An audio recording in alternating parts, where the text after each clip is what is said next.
And if this continues, in 10 or 15 years, you won't be watching the U.S. stock market, you'll be watching the Chinese markets. And they will be determining whether our companies survive. It'll be us. It'll be us on the outside looking in. And then Americans are going to wonder, why do we no longer invent great things? Why do we now have to do whatever China wants in the world in order to get the medicines we need to cure my mom or my dad's Alzheimer's? And the answer will be because when they were displacing us, your policymakers were too busy arguing with each other and playing dumb, ridiculous games on a regular basis.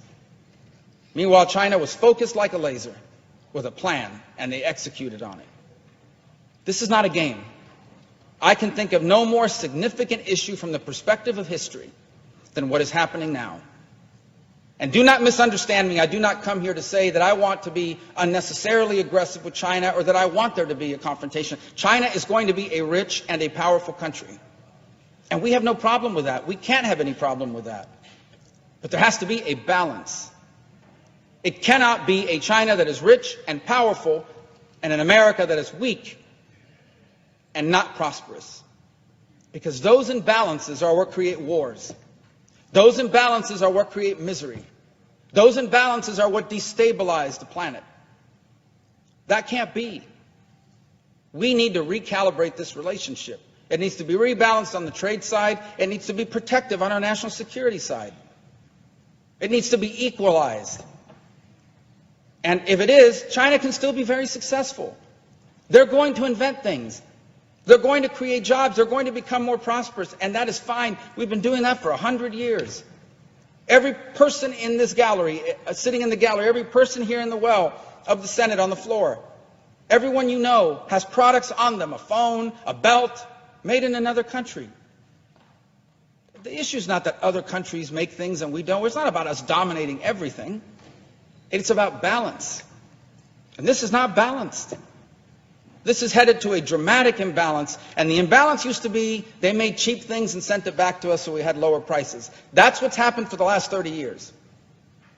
They made cheaper T-shirts, they assembled the phones cheaper, and they shipped it back to the United States, leading to lower prices. That's not the imbalance I'm talking about. The imbalance we're headed to is they control state-of-the-art artificial intelligence. They control the state-of-the-art quantum computing, which means that nothing can be encrypted anymore. Which means there are no such things as secure cars left. The President of the United States one day will not be able to talk to his national security officials anywhere in the world without the Chinese hearing it. Because no matter what encryption you put in, they'll break it with a quantum computer. That's the imbalance I'm talking about. The imbalance I'm talking about is one day we'll have a dispute with China on something on national security somewhere in the world, and they will threaten to cut off our supply of biomedicines. In essence, threaten the lives of Americans not getting medicine unless we cave to their desires. That's the imbalance I'm talking about. The imbalance I'm talking about is one where they dominate aerospace, where they are the nation that controls satellites and satellite communication. They are the nation that controls 5G. We're headed towards autonomous vehicles. Autonomous vehicles will depend on 5G technology.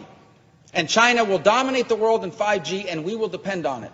So we're going to build a fleet of autonomous trucks and autonomous cars, and none of them will work if the Chinese decide to shut it down because they dominate that field. That's the imbalance I'm talking about. And if this all sounds fantastic, apocalyptic, look it up. Research it. And I promise you, you will not find a single person versed on this topic that would disagree with what I'm saying. This is the threat that we face, and we are not facing it squarely. So I would advise those who cover this issue to stop covering it as a political issue. There are some things so important to this country that I don't care what the politics of it are. And most of my colleagues don't either. Because these are definitional things that will define the 21st century. I would advise us not to cover this as a purely economic issue.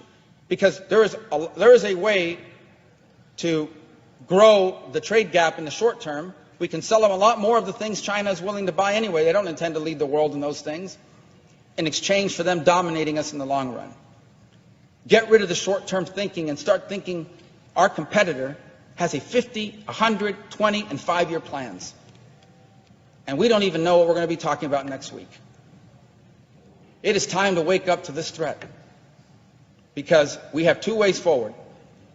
There can be a balanced relationship between two great powers, leading to a world that is stable and secure and prosperity, or we can have an imbalanced world in which a rising power in China does so at the direct expense of a falling status quo power in the United States, and that instability will lead to conflict and a way of life for Americans that we will find unacceptable. And then it will be too late. And then we will have to explain, maybe to our children and most certainly to our grandchildren, why the America we grew up in led the world and all the great innovations and all the great ideas and provided prosperity to millions of people here and around the world, and the America they get to grow up in is a second-tier power.